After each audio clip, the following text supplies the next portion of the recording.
the people out of jobs the Democrats are using to push. What are they pushing for?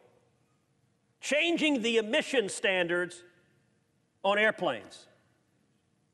Mr. President, what the hell do the emission standards on airplanes have to do with thousands of people dying and millions of people out of work in the coronavirus epidemic?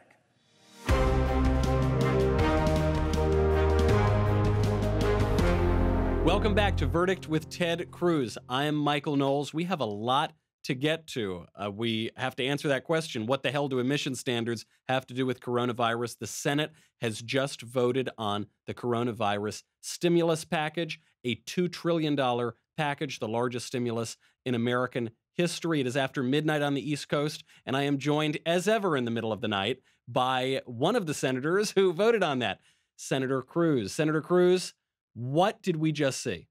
Well, Michael, good morning. It is 12:27 in the morning, and once again, you know, it feels like deja vu all over again. It's, you know, when we got started on the Verdict podcast, it was during impeachment, and it seemed every night we would be there till midnight, 1, 2 in the morning, and then head straight to the studio. So I just came from voting on the Senate floor. As you noted, the vote was unanimous. It was 96-0. Every single Republican voted yes. Every single Democrat voted yes. And we just passed out a $2 trillion emergency relief package, which hopefully will have significant effects, relieving the economic devastation being caused by this corona crisis. Well, I want to get into exactly what is in this package because obviously there's a lot and some of it is controversial. But before we get to what is in it, I want to get to why we are sitting here in the middle of the night. You know, this bill was supposed to be voted on, I think, over the weekend. Then it was supposed to maybe be voted on yesterday, then earlier today. And here we are. It's after midnight. So I want to know why this was so delayed. And I guess more specifically, I want to know who delayed the vote. Well, that's an easy answer. It's two people. It's Nancy Pelosi and it's Chuck Schumer. Everybody thought we were going to vote on this Sunday night. The bill had been negotiated with about a dozen Democrats were part of the negotiating teams. They had all been active and engaged, and we thought we were going to take it up Sunday night and get it passed. Nancy Pelosi came in at the last minute and she threw a hand grenade in. She began making all of these completely unrelated partisan demands. And we showed up Sunday night, and every single Democrat voted to block are getting on the bill, or even starting to consider it. And so they blocked it on Sunday night. They blocked it Monday, all day Tuesday, all day today, until just about 11 o'clock last night when we finally got it passed. So as you noted in that clip we played at the beginning, which, by the way, I thought was terrific. I was a big fan of you really calling it like it is here and saying, what do emission standards, what does the Green New Deal have to do with coronavirus? So it looks as though the Democrats totally backed down. I mean, I don't know, though. You were there all day. Did the Democrats achieve anything by stalling the vote? What's the good stuff in the bill? What's the bad stuff in the bill? Well, look, it's complicated. Most of the extraneous partisan issues that Pelosi was fighting for, almost all of them have dropped out of the bill. So that's good. What she held everything hostage for Sunday and Monday and Tuesday is mostly gone. So what's passed? Look, it's what $2 trillion is a crap ton of money. I mean, that's 10% of our national debt, not our deficit. 10% of our national debt. In over 2 centuries, we just spent 10% of it tonight. Wow. And it's worth pausing to think. That was unanimous. That means Bernie Sanders voted for it, I voted for it, and everybody in between voted for it. And what I would say is the reason is these are not normal times. This crisis is extraordinary. The health crisis is extraordinary. People are scared. We've got a global pandemic, but not only the health crisis, but the response to the health crisis has created an economic disaster that is unfolding. There are millions of people losing their jobs. And in response to that devastation, everyone feels an urgency to provide relief. Now you mentioned at the outset, and this is something a lot of people are saying, they're referring to it as stimulus. I don't call this a stimulus bill. This is a relief bill. It's quite different. It is designed to provide relief to people who are hurting badly and are hurting through no fault of their own. Right. They didn't do anything to cause this. So what are the different pieces? What's in this monstrous bill? Yeah. So one big piece of it is individual relief. And for every American in the country who makes under $100,000 a year, you're getting a check. You're getting a check in the next couple of weeks. Individual adults are getting $1,200 each. A couple's getting $2,400 each. And if you have kids, you get $500 each for those kids. And those checks are expected to go out. According to the Treasury Department, they're going to get them out in 2 to 3 weeks. So sometime probably early to mid-April is when those checks are going to arrive. And correct me if I'm wrong, this is unprecedented, right? I mean, we've never seen the federal government mailing checks to this large a number of Americans for direct relief.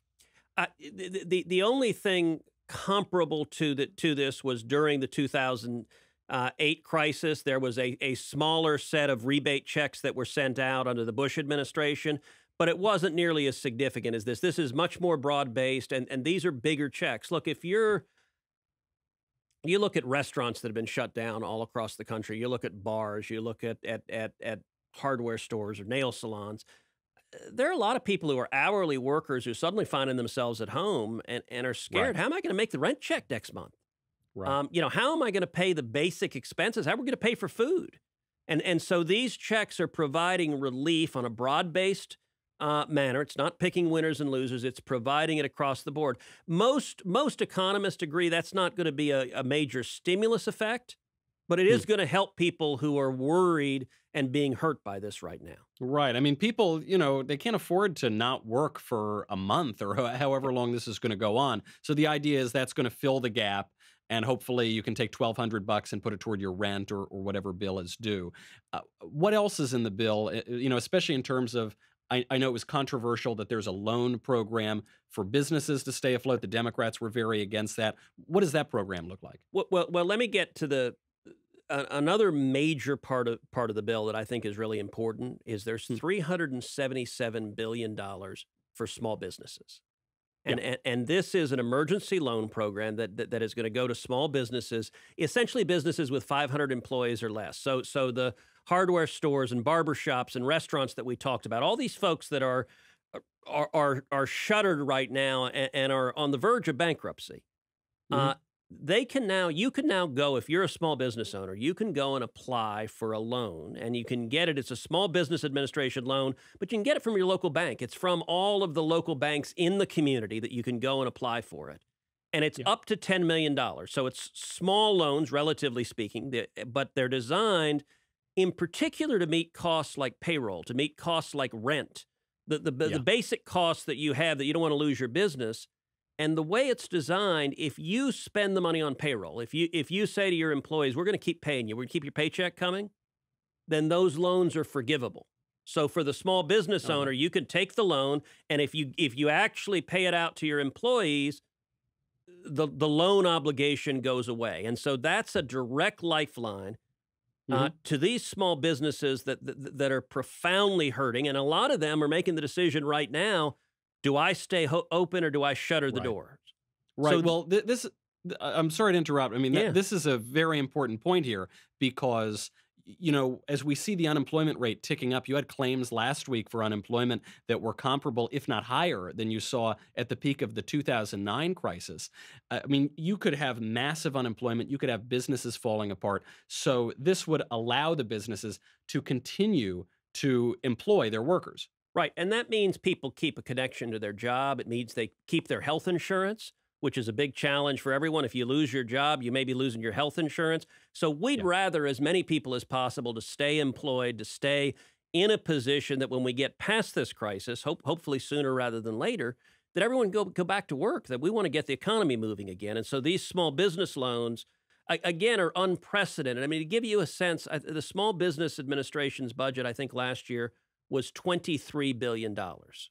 Yeah. This is $377 billion. So this is more than 10 times the size of the Small Business Administration's entire budget. But all of that money is designed to flow out through the community banks to small businesses and to be used for payroll predominantly and other essential costs like rent and utilities just to keep the businesses open. So Well, I know that this brings up another question on employment that was really central to the debate today, and you played a central role in this, which is some Republican senators, I think Lindsey Graham mentioned it, and you spoke out very forcefully against it, identified in the bill a provision that would actually incentivize people not to go back to work.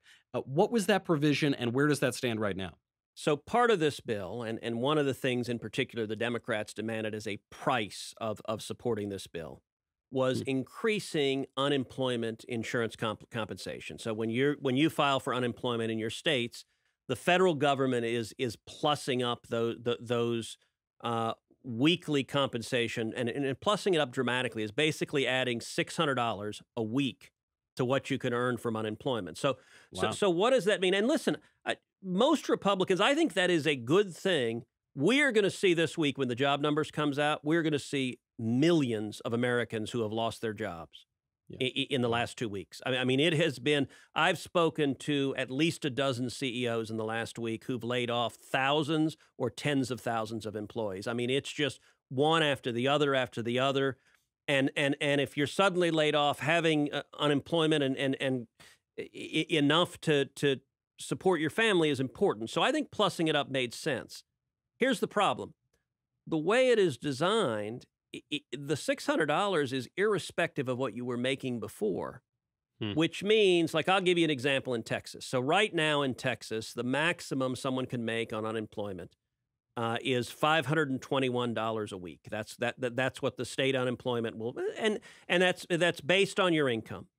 Yeah. We're now adding $600 a week to that. So instead of $521 a week in Texas, it's now $1,121 a week. It's a nice raise. That is a very nice raise. But here's the problem: there's no constraint on whether it is more than you were making in your job. And so I and a number of other senators, we introduced an amendment today, just a common sense amendment that said, look, you should not make more on unemployment than you were making working. It's common sense, right? And we had, so we debated it on the Senate floor. It was interesting. Actually, an astonishing thing broke out on the Senate floor, real debate. Dick Durbin, Democrat from Illinois, was arguing back and forth. And our amendment just was a simple proposition that you shouldn't be paid more in unemployment than you were making in your job. And the reason is you don't want to disincentivize work. I'll use the Texas example. $1,121 a week. That's a little bit over $58,000 a year. Now, it's 4 months worth, but annualized, that's $58,000 a year. That works out to over $28 an hour. Mm-hmm. The problem is, if we're paying people that much not to work, it incentivizes people not to work. And it was very Why would you ever interesting. go back to your job? Well, and the back and forth. So Durbin did what a lot of Democrats did, which is he demagogued. He said, oh, these Republicans are saying anyone unemployed is lazy and rotten. And I said, hold on a second. We're saying exactly the opposite, which is this policy will hurt workers and it'll hurt small businesses. Why? Let's say you're a waitress and you've been laid off from your job. You're getting unemployment, but suddenly you're making $25, $26, $28 an hour at home, not working. And you face the decision, do I go back to work for $10, $12, $15 an hour? We're creating incentives where it would be perfectly rational to say, I'm not going to go back to work because I make a lot more money on unemployment. That hurts the workers. It also hurts small businesses. Let's say you're trying to reopen your restaurant. The shutdown has stopped in your city. You want people to come back. You call up your old employees and they say, look, I'd love to come back to work, but I can't afford the pay cut. Yeah. You got to match my unemployment salary. So that, I think, was an unfortunate mistake, and we ended up, the amendment lost. It was basically a party line vote. I think every Democrat voted against it except Joe Manchin. He was the one, yes. But I think that was unfortunate, but it nonetheless, there will be significant benefits from the additional unemployment insurance in this time of crisis. Right. Okay. That makes sense. It's too bad, unfortunately, that seems to have been left in the bill. But I guess, obviously, there's a lot of debate here. And you did come to a unanimous vote. However, I have to pick up on what you said. You said the vote was 96-0. There's more than 96 senators. Some people were missing. Yeah. No, we've got several senators who are out on quarantine. And where that started from was a few days ago. Rand Paul tested positive for the coronavirus. That's and and he had been in DC the whole week, and actually the way we found out about it, so we were meeting every day for lunch, the Republican senators, and it was interesting. We shifted. We normally meet in a room in the Capitol called the Mansfield Room, and it's and actually, by the way, the minority meets in the LBJ room, which is a smaller room, but the Mansfield room is bigger. So it's one of the things. It was nice in 2014 when we became the majority. We switched our lunch rooms and got to a bigger room. That's a nice perk. But when coronavirus hit, we all wanted to social distance. And so the Mansfield room we decided was too small. So we were meeting instead in a conference room, and we moved actually to a couple of different conference rooms that were sort of almost like big auditoriums in one of the Senate office buildings. And so we were in one of those big auditoriums where the acoustics were terrible. It's hard for everyone to hear because it's not good acoustics. But Mitch, every day we were meeting for lunch, and we'd have often a 2-3 hour lunch because it would be a progress report on the negotiations of the bill. And there were different committees that were working on different portions of the bill. So the people would stand up and say, all right, here's what's going on with this. And we'd ask questions, and we'd debate back and forth. And so a few days ago, we're there, and Mitch is talking, and he just kind of matter of fact says, and so Rand Paul just tested positive for coronavirus. And we're all sitting there going, what the what? Like, yeah, I mean, it's big news. And Mitch just very matter of fact mentions it and keeps going on. And a whole bunch of seconds. Hold on a second. Can you rewind that tape and play it again? And so it was, well, and Rand had been at the Senate. He had been that morning at the Senate gym. He'd been swimming in the pool. Oh, wow. I got to say, I don't think I've ever seen my colleagues as pissed off right. as they were. Like, he had just gotten the positive test results, and then they were pretty angry that he hadn't self-quarantined. Now, Rand said he wasn't sick. He had no symptoms. He hadn't come in direct contact with he was at a gathering with people who were sick, but he didn't come in direct contact with them. I understand his reasoning. I can tell you people were freaked out. And so I remember we're sitting there going, okay, well, what do we do? I mean, there are 53 Republicans. The immediate question, all right, are we all quarantined? Like, as you know, I spent 11 days in self-quarantine in Houston. Right. And I'm like, well, all of us have been here with Rand. What does this mean now? And what ended up happening is within an hour or two people self-quarantined as a result, Mike Lee and Mitt Romney. Yeah. And the reason is at lunch, they had sat on either side of Rand. They had been at lunch with him. They'd sat next to him. They'd been there for a couple hours. And so they decided neither of them are feeling sick. I talked to both Mike and Mitt this week after they quarantined. They both said they were feeling great. But they self-quarantined because they'd sat next to Rand and spent a couple of hours. You know, I thought about it, but as it so happened this past week, I just didn't run into Rand. In fact, I didn't know he was around. I'll often sit next to him at lunch. I just didn't happen to this week. So it was a good week not to sit next to Rand Paul, but it puts you in a tough position because as you're all sitting there and Leader McConnell tells you, oh, by the way, one of your colleagues has coronavirus, you know, it's a pretty small club there in the U.S. Senate. You're all voting on this very important legislation. If all of the Republicans self-quarantined, what happens to the bill? That was a real issue, and I think that's one of the reasons why all of us said, let's move forward and get this done quickly and get the hell out of here. Everyone's flying home tomorrow morning. Right. And the Senate is not expected to be in session for several weeks. But, you know, look, if you look at the Senate, there are a lot of people in their 70s and 80s. I mean, you want to talk about a potentially vulnerable population. Yeah. We're trying to stay away from each other. We're trying to, like, social distance. People are pouring hand sanitizer like crazy. But, you know, Rand and Rand and I traded texts. He said he's feeling good and feeling healthy. But you remember Rand, what was it, a year or two ago? Right. His neighbor tackled him, broke 6 ribs. The ribs punctured his lungs. He got pneumonia, and they did surgery and removed part of his lung. And so what's scary about this is Rand, with part of his lung removed, is in a vulnerable position where he's more vulnerable. If he gets COVID-19, if he gets sick, he's potentially more vulnerable. And so that's, he's obviously taking it seriously, but all of us are worried and praying for Rand.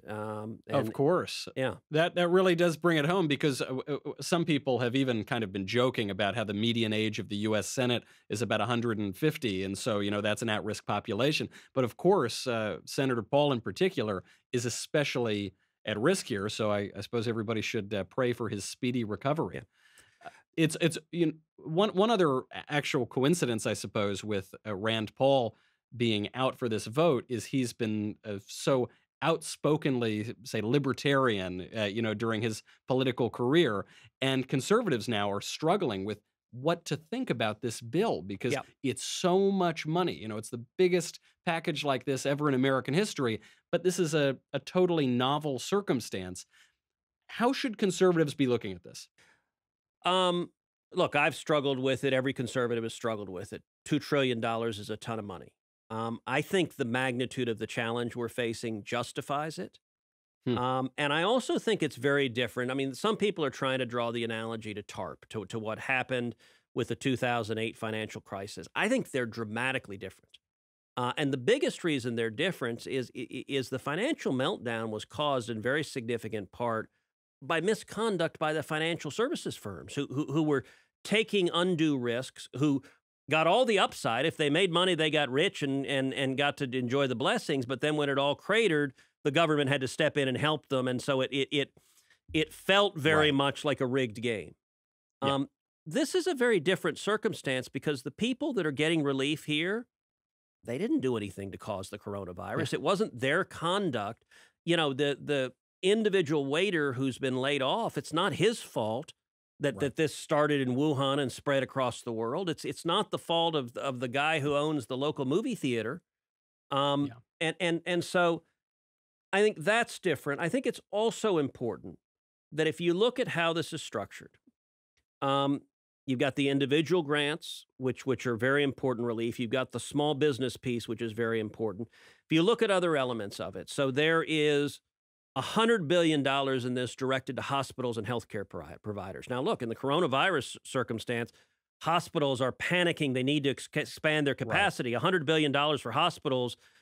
God forbid you have circumstances where we need to ramp up quickly. That is almost the very definition of emergency relief for this crisis. You've got $16 billion for protective gear, for ventilators and medical supplies. That, again, is crisis appropriation. You got $150 billion for state and local governments to meet the coronavirus, and it's limited so that it goes to coronavirus spending on the state and local level.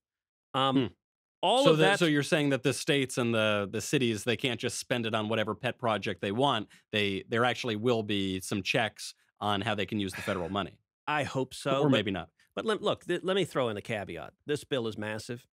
It was drafted really quickly.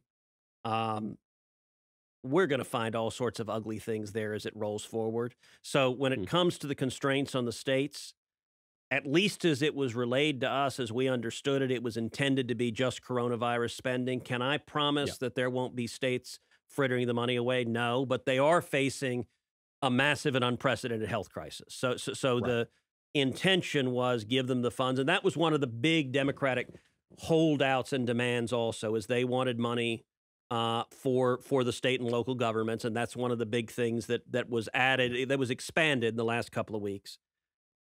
The part that is deemed the most controversial is there's $500 billion for what's called the stabilization fund. Now, that's what the Democrats have been characterizing as the big corporation bailout. Right. Listen, of all the parts of the bill, that's the part I have the most concerns about. But I do think there are differences, even in that part, from a bailout. Almost all of that is structured as loans. So what are the components of it? The components of it, you've got $450 billion that basically goes to the Fed to make loans across the economy. And it's designed for the Fed to leverage it up. So that $450 billion is expected to result in about $4 trillion in additional capital. Now, I'm sorry, pardon my economic ignorance. How does that work? So the Fed will make loans, that will go out to businesses, to companies all through the country. And, look, in thinking about how to respond to this crisis, I tried to talk to a lot of experts, to conservatives who I know and respect and trust. So one person I called is Art Laffer. Art Laffer is a good friend, was Reagan's chief economist, helped design the Reagan tax cut. The Laffer curve, you may recall, he drew on a napkin that laid out the principle that if you raise taxes too high, tax revenue will go down. And in that circumstance, if you lower the tax rate, the federal government collects more taxes because of incentives. Art is a strong conservative, a great friend. I called Art and said, all right, what should we be doing? This is an economic catastrophe. What should a conservative be doing? And Art focused on two things. He said, number one, we should do a payroll tax holiday from now to the end of the year. Payroll tax is about 7.5% paid by the employee, about 7.5% paid by the employer. We should just say nobody has to pay it from now to the end of the year. That would create enormous incentives for work. Mm-hmm. Look, it harkens back to the fight we had over the unemployment compensation, the disincentive for work. I'm very focused on incentives for work. Right. That makes sense. By the way, half of that proposal is in this bill. One of the things that is included in this bill is from now to the end of the year, employers don't have to pay their half of the payroll taxes. They have to repay it in 2021 and 2022, but it defers those tax payments, which means for an employer, it lowers the cost of employment. It makes jobs less expensive. That is a good supply side step in terms of tax relief. But the other thing Art said, and this was important, he said, listen, the most dangerous thing in a liquidity crisis is you don't want it to become a solvency crisis. Now, what does that mean? That means your customers have dried up because the government is making people stay home and suddenly your revenue is plummeting. Yeah. And you can't meet your basic bills. You can't meet your payroll. You can't meet your mortgage. You can't meet your rent. And so when you face a solvency crisis, you've got to suddenly sell stuff on the cheap. We don't want to see the airlines suddenly have to auction off all their planes for 10 cents on the dollar. That would take a temporary crisis and turn it into catastrophe. And so what Art said is, you want to have liquidity in the system. You want to have people being able to get a line of credit, companies able to get a line of credit so they survive the catastrophe. And so that was his principal recommendation, which has been echoed by a lot of conservative economists I've talked to. That $450 billion is designed to do exactly that, to make You don't want to take this acute problem and have it lead to very long-term economic catastrophe because we were too cheap to do what we had to do in the moment. That's exactly right. Now, all of that are loans. Those are not grants. So nobody's getting a special payment that they get to keep. No one's getting bailed out in that sense. All it means is they're able to go and get a loan, and they're able to get a loan. Think about it. Let's say you run a hotel. Yeah. I talked to several hotel owners who described, like one said their occupancy rate was now 6%. Look, 6%, wow. You couldn't go get a loan. I mean, a hotel is not a going concern with 6% occupancy rate. Now, it won't always be. It didn't used to be. And when the crisis is over, presumably it won't. But who would want to see every hotel auctioned off at a foreclosure sale? And all that would mean is whoever happened to have capital would suddenly have a windfall, be able to acquire, let's go buy the Waldorf Astoria for 10 cents on the dollar. That actually doesn't help the economy or anything to force every business owner to sell their assets. And so the liquidity is basically giving someone the capacity to get out of it. Now, look, there may be some failures. There's some taxpayer exposure. So the liquidity is not cost-free. Yeah. But it is not, it's designed to be broad-based enough that hopefully it won't be the government picking winners and losers. Now, well, it does sound very different in that way from the 2009 federal spending that we saw. Yes. Now there are two exceptions to that, one of which is more problematic than the other. So there's $17 billion that is carved out, they say, for nationally security important companies. That basically everyone knows means Boeing and maybe GE. Yeah. And they were pretty candid about, we're just writing it to help. And listen, Boeing has all sorts of problems that had nothing to do with the coronavirus. And I fought hard against the Boeing and GE money. I argued against it. I stood up in conference and I mean, blasted my colleagues. And you know what? We couldn't get it out of the bill. The sad thing is the Republicans wanted it in, and so did the Democrats. The second industry-specific component is airlines. And airlines, it's interesting. You know, the Democrats' talking point, which all of them are saying, is this is all corporate welfare for Republicans. They want the big corporations. Here's the irony, Mike. The corporate welfare increased because of the Democrats' demands. So the Democrats are entirely posturing. So let's take, for example, the airline portion of it. So there was $58 billion in the Republican bill that we had, actually the bipartisan bill that we had that we're going to vote on Sunday. There was $58 billion for airlines, but it was all in loans. It was 100% loans that they would have to pay back. The Democrats in the last 3 days of their negotiations, they insisted that 50% of it be grants, that it be direct grants rather than loans. So the next time you see, if you listen to any of the Democrats rattling on about they're the ones that fought for the grants instead of the loans. Right. You know, you don't see that reported in much of the mainstream press. Actually, you don't see much of any of this that we're talking about right now reported in the mainstream press. Senator, we're already over time, but I just before we go, do you have a sort of 30-second takeaway beyond everything we've talked about for the American people while they're looking at this crisis and while they're looking at this relief package? Listen, this crisis is extraordinary, but we're going to make it through this. We're going to make it through the public health side, and people are scared. I get it. People are frustrated about being at home. We will make it through this, but we'll also make it through the economic challenges. I mean, people are worried now. You and I have never lived through a Great Depression. We've never seen 20%, 30% unemployment. I don't know if we will see that or not. I certainly don't want to. I hope that this emergency relief package helps. But the way we stop the economic devastation is we solve the pandemic, is that we contain it, is that we develop effective vaccines and treatments. We need to do that. And my focus and priority is stopping this pandemic, but also ensuring that we have an economy that can keep going forward. We don't want to see every small business in America destroyed in the process of keeping us safe. So we got to do both. And that they're going to be challenging days ahead. Yeah. But it's worth remembering, listen, America is a great country, and we're great because of the character of the people.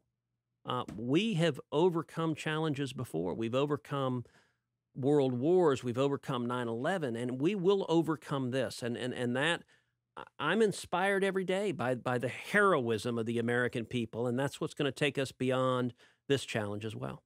I agree, and part of the way that we will recover is by staying healthy. And Senator, part of the way you stay healthy is by getting enough sleep. So we've got to let you get out of here and go back home and get at least a few hours of sleep. There's so much more to cover. I guess we'll just have to get to it next time. I'm Michael Knowles. This is Verdict with Ted Cruz.